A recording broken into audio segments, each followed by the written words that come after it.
Well, hi, I'm Nateal Erickson, I'm Sam Reinke. and we are auditioning to be commentators at the Pokémon National and World Tournaments. Yes, and we are also the hosts of the Underground Radio, which is a really cool podcast. It's a weekly Pokemon podcast. We spend about an hour, at least a week, talking about Pokemon, and so we are really excited to get started on these videos. Yes. The first video that we have here is one of 3 selections of videos that our friend Josh Massey supplied to us. He had a couple people from his league record these videos for us to use for this audition.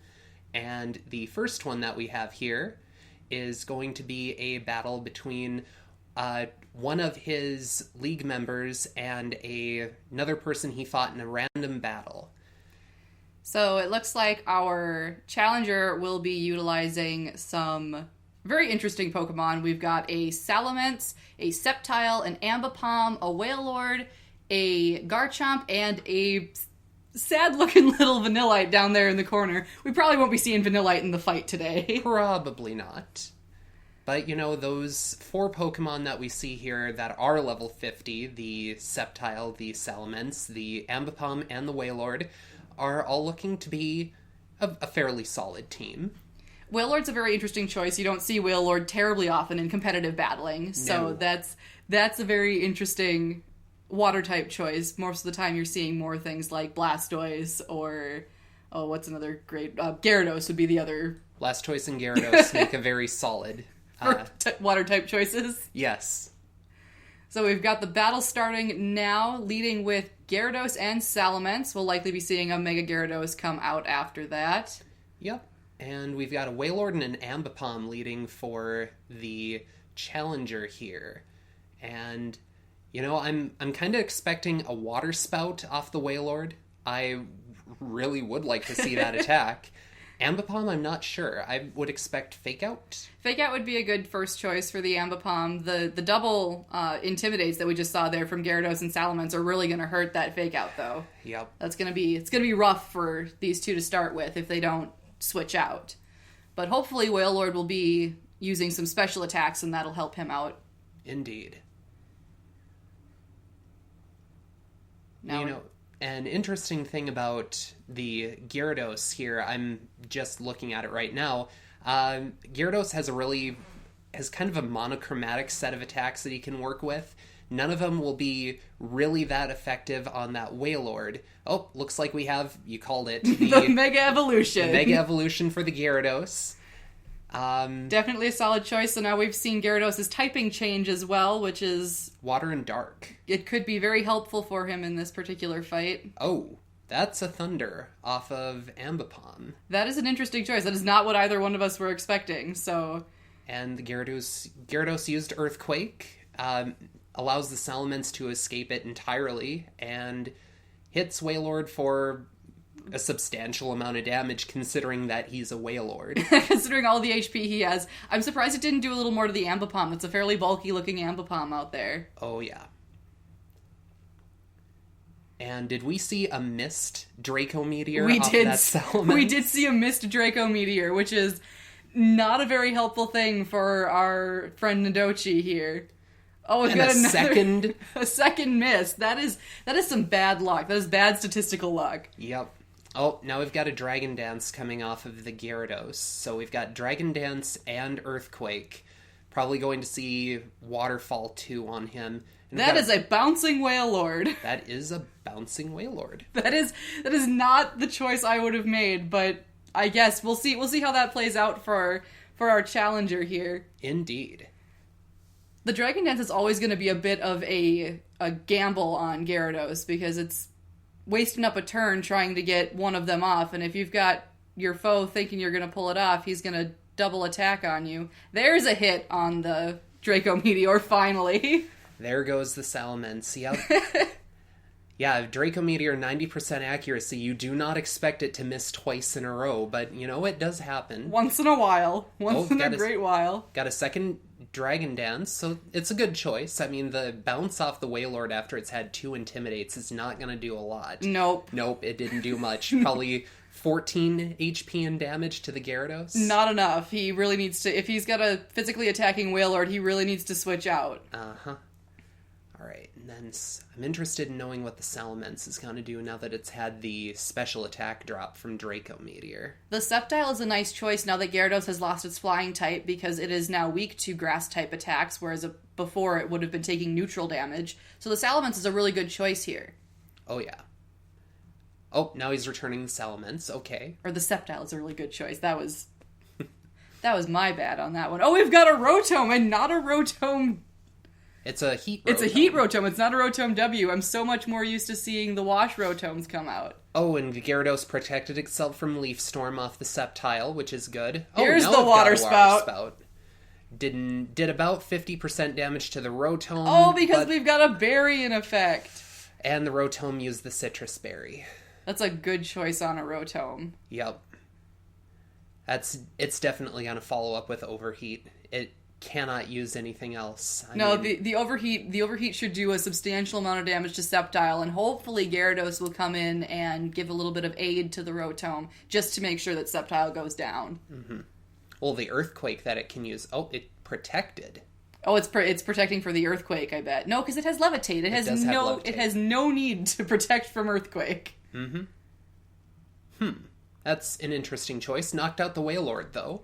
Took Sceptile down to about half, so that was some pretty substantial damage, but this particular Gyarados does have 2 D-Dances up. That is a Grass Pledge. That is a Grass Pledge. So it took a Grass Pledge. The Gyarados is survived with 17 HP left. Rotom is still at about 85% HP now. Oh, we've got dueling Salamences up here. Alright, so we've got a Salamence. Drop the Gyarados' attack. It still has the +1 to speed, but not the +1 to attack anymore. Well, it took 2 D-Dances, so it's still got 1 boost to its attack. So it's not quite back down to neutral on attack. Good deal. And it is still substantially faster after both those D-Dances. Alright, so here comes a waterfall. Attacking the Salamence. Good choice on that one. It's, well... down to about 60... Oh, acrobatics off of the... Off that Sceptile. That's rough. Knocked out the... There's Gyarados. An overheat. You called the overheat. Here it comes. Overheat on the Sceptile will knock it out. Absolutely. It will not be nearly as effective on the Salamence, but hopefully Salamence versus Salamence will... Oh, and there goes Dragon Tail. So he's getting the Rotom out of there. Knock the Rotom back down to about half. Bringing out Amoonguss. And... we'll either see his Salamence or he'll pop the Rotom back out. We'll see which he chooses to put out in this place. I'd totally use the Rotom. Being able to Will-O-Wisp onto that Salamence would be awesome. Oh, he went with Salamence. My theory here is what we're probably gonna end up seeing is that the Amoonguss is gonna end up using Rage Powder to give Salamence an opportunity to use a super effective Dragon move on the opposing Salamence. Okay. At least that would be my particular strategy. There you go. There's the Rage Powder. And Amoonguss will definitely be able to tank. Oh, I guess our Salamence is a little bit faster anyways, so that was... Used a Draco Meteor, hit the Salamence, and knocked that it is out. the match. That was a good one. That was an intense battle. It was indeed. It really goes to show you what happens when you make the right choices when you're battling. The Dragon Dance on the Salamence was really interesting. I don't usually see a stat boosting move in doubles like that. No, because like I said, it's a real gamble. Because if you get doubled up on that stat boosting move isn't going to do you any good if you faint. And especially with a Pokemon like Ambipom out there, or any other support Pokemon really, if you get encored into a Dragon Dance or a Swords Dance, you're stuck out there, and then they can essentially afford to wait on you. And then you're really hurting. But the dual Intimidate in the beginning of that match was a fantastic choice. I mean, if you're leading with 2 Intimidate Pokemon, you are taking down any opening physical sweepers pretty much completely. I mean, you're nerfing them pretty hard that way. Yep. And, the Draco Meteor that he had, even though he had pretty horrible luck with it at the start, missing twice with Draco Meteor off of that Salamence, he still managed to use it very effectively towards the end there to be able to get a couple critical knockouts when he needed them to. Absolutely. So, and even though his Salamence was faster than the opposing Salamence at the end, Nadochi made a very good choice in using Rage Powder to protect himself, because if he would have lost his Salamence, it would have come down to Salamence versus Amoonguss, and you're going to end up with a Fire Blast to the face, and Amoonguss is not going to appreciate that even a little bit. It's true. The next battle that we will be commentating on is a little bit more fun, I guess we'll call it. It's definitely not the type of battle that we'll be seeing at the Nationals or the Worlds Tournament, and that's largely because we're going to be seeing a lot of legendary Pokemon. So let's take a look at what we've got. So now for this battle here, we've got the challenger using a variety of legendary Pokemon. And by a variety, I do mean a variety. We've got a Mewtwo, a Meloetta, a Genesect, a Palkia, a Lucario, and a Goodra. So we are looking at 4 legendaries, a pseudo-legendary, and then the pseudo-legendary Lucario. Yep. I'm gonna guess that thing has Lucario Knight on it. Absolutely. I mean, when you're looking at a team like this where only one Pokemon has the ability to Mega Evolve, it's probably going to be Mega Evolving. Yep. And Mega Lucario is nothing to sneeze at. I mean, No. that is a fantastic Pokemon choice. It really is. But hopefully our friend from the Corpus Christi Pokemon League will be able to handle this intense amount of legendary Pokemon. Indeed. Let's see what he brings to the fight. The Mewtwo is a really interesting choice for just a lot of other Pokemon, and just Goodra as well. It's just... I love seeing Goodra in fights. So we're leading Goodra is off with a Salamence and a Scizor. Alright, and he's leading with Mewtwo and Lucario. We will see that Lucario Mega Evolving probably immediately. Okay, so we've got the Intimidate, lowering the Lucario's attack. And Lucario's a bit of a wild card, because you never know exactly what it is that he is going to do. It's hard to tell if he's going to be doing physical or special attacking. I mean, it's a real gamble, especially if you're fighting a Lucario. Nice lead with the flamethrower. There's the flamethrower. And that'll take him down immediately. Didn't even have a chance to Mega Evolve. Ugh. That is a rough start for our challenger. And we've got a Calm Mind. A stat boosting move is always an interesting choice. Sam and I talked about that in the last battle. But for Mewtwo, he's probably got the stats to handle it.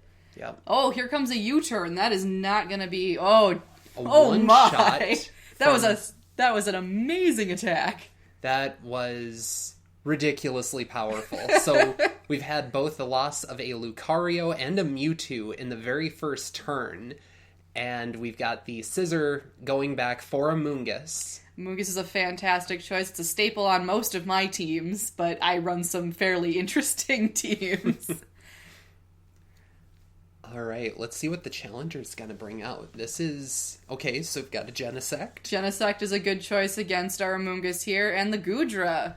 Okay. I am surprised he did not choose to bring the Meloetta into this fight. The Goodra, that's going to be a tough one for Salamence to... It's going to be tough to be matched up against a Salamence, because the Salamence, even a single Draco Meteor, even though Goodra is a really bulky, specially defensive Pokemon, it's going to do a ton of damage to that thing. And he learned his lesson with that one, used Flamethrower to one-shot the Genesect. He is not putting up with these legendary Pokemon, and this really just goes to show you that a legendary Pokemon might be strong, but any Pokemon can really go toe-to-toe with them if you know what you're doing. Exactly. And the Goodra used Outrage, so it's a physically offensive Goodra as opposed to a specially offensive Goodra, which is also interesting. The unfortunate thing here is that poor Goodra is probably not going to be outspeeding our Salamence, and Salamence is likely going to be leading with that Draco Meteor. Oh, we're pulling back the Salamence. Apparently our friend from Corpus Christi wants this fight to go on a little bit. Yep. Okay, so we've got a Scizor, and Goodra's still going to use Outrage, still targeting... Oh no, he switched in so that he would have to take he'd take the less effective damage against the Steel type. Oh, and then there's the Spore. There's the Spore. Amoonguss is great at two things: Spore and Rage Powder. Yep. Whenever you see an Amoonguss, you know that's what's on the way. Okay. I love to see the black sludge on the Amoonguss. That's a fantastic item choice. It frees up your leftovers for another Pokemon and does about the same amount of damage. Okay. Oh, and our challenger forfeited that particular match. I guess it was just too much after losing both the legendary Pokemon. After losing 3 legendary to one-hit KOs. 2 legendaries, Mewtwo and Genesect. That's right. Because his Salamence also... Or no, it was... Lucario that we lost right away, yep. Ufda. That was tough. I mean, that was pretty much bam, bam, bam, and then all 3 of his Pokemon were down, and then it's just left to Goodra, who probably is not going to be tanking attacks from all 4 of those Pokemon. That's just not going to happen, so... And unless that Goodra... Now, it was locked into Outrage, so it was going to get confused at the very end. Unless it was also running a physically defensive set, it was not going to be able to handle any attacks that the Scizor could have handed out. Absolutely. So that, like I said, that really just goes to show you that legendary Pokemon are not the be-all, end-all, and they are not your ticket to winning every single fight you get into. Very true. Well, now we have our final video that was submitted to us here. And this is one that is looking like it's going to be a pretty fantastic battle. Absolutely. We are looking at a Greninja, a Salamence, a Gardevoir, an Aggron, and a Gengar. Now, this is interesting because we have 3 Pokemon with the potential to Mega Evolve. Yep. So it is going to be a tough call to decide which one of these is going to actually be Mega Evolving. My bet is going to be on either the Gardevoir or on the Aggron. I would love to see a Mega Aggron in a fight. I love Mega Aggron. Battled a Mega Aggron at Regionals this year, and oh man, was it a powerful force to deal with. So let's see what our challenger decides to lead with. Alright, so we've got... I also love the character customization that happens with these. Oh, it's so much fun. So our friend from Corpus Christi is leading with his Salamence and Scizor. And we've got a Salamence and a Gengar out for our challenger. Now we've got Intimidate on both sides, which is going to be not pleasant for either of the Salamences or that poor Scizor. Yep. That Mega Gengar, it could very well use something like Dazzling Gleam, and... Well, we'll have to take a look and see if we've got a Mega Gengar coming up. Alright, he didn't Mega Evolve. We've got Draco Meteor being used on the Salamence. That is a speedy Salamence. We have seen this Salamence in action in 3 separate battles now, and it is fast. Is that Salamence Choice Scarf, do you think? That is quite possible. That would be very interesting. A good choice on the Shadow Ball against Scizor. Yep. Oh, and a Swords Dance. That is going to be a large amount of pain for our opposing team here. Yep. Priority Bullet Punch. Even with Gengar, it's going to hurt a whole lot, because Gengar does not have a whole lot of physical defense, and even after an Intimidate, it's gonna hurt. Here we've got a Greninja. I'm expecting to see... I'd love to see some Water Shuriken. I love to see Pokemon's signature moves. But we'll have to see what the choice is here. Water-type choices are probably not going to be our strong suit, but maybe a Dark-type attack against the Salamence might be alright. Yep, it's totally got to be Choice Scarfed, because he just retreated it, sending out a Florges. Oh, that's very interesting. Okay. So we got a Florges out, and there goes the Bullet Punch. One-shots the Gengar. Gengar is not a particularly bulky Pokemon, and if you're not outspeeding your opponent, you're really going to have some trouble. Right. And there's a Stab Ice type against the Florges. Protean Greninja. Now, Protean is a really amazing ability just because it changes the Pokemon into the type of the attack that it's going to be using. So it's always going to have Stab, and it always makes attacking Greninja really, really just a dangerous thing to try to play around. Especially if Greninja is outspeeding you, because then he will be able to change his type before you even attempt to get to attack him. If you're outspeeding him, you've got a bit more predictability on your side. Now we've got the Gardevoir out, who is also not Mega Evolving. That is an intense Bullet Punch. Yep. it's really hard for our opposing team here because he doesn't have any particularly bulky Pokemon to work with to soak up some of those bullet punches. Yep. All right, so the Gardevoir used Psychic and finished off the Scissor, and we've got a Calm Mind off of the Florges. That is going to do some substantial... And Florges is a very specially defensive Pokemon in and of itself. The Gardevoir is not going to be doing a whole lot of damage to that thing.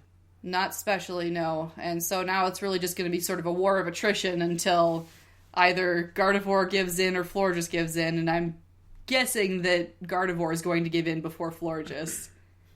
All right, so we've got to Intimidate off the Salamence. When we're down to 2v1, it's a really tough spot to be in, especially for a Pokemon as it is not quite as bulky as Gardevoir. Indeed. I'm really kind of hoping that Gardevoir uses an attack that will super effectively hit the Salamence.